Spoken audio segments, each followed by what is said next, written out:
నెలవంక తొంగి చూసింది. ఏంట్రా ఆడపిల్లకి అలా చూస్తావు? మనతో మామూలుగా ఉండదన్నా, మన కంట్లో పడితే ఎవరినైనా పూర్తిగా స్కాన్ చేయాల్సిందే.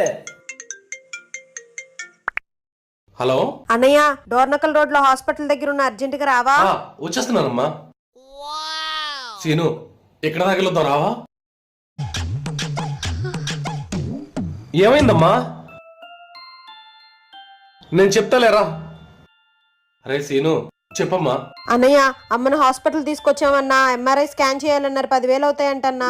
అన్నా నా దగ్గర అసలు ఒక రూపాయి కూడా లేదన్నా. డబ్బు గురించి కాదు సీను, ఇది నువ్వు తప్ప ఎవరు చేయలేరు. నేనేం చేశానన్నా? అర్థమయ్యేటట్టు చెప్పన్నా, నీకు దండం పెడతాను. నువ్వు చెప్పావుగా సీను, ఎవరైనా టోటల్ గా బాడీ స్కాన్ చేస్తాను, నువ్వే స్కాన్ చేసి సీను. ఇవి కాళ్ళు అనుకోవద్దన్నా, నువ్వే ఏదోటి చేయాలన్నా, ప్లీజ్ అన్నా, ఏదోటి చేయన్నా. అరే మీకు దండం పెడతాను రా. ఆ స్కాన్ వేరు, ఈ స్కాన్ వేరు రా, నన్ను వదిలేయండి రా.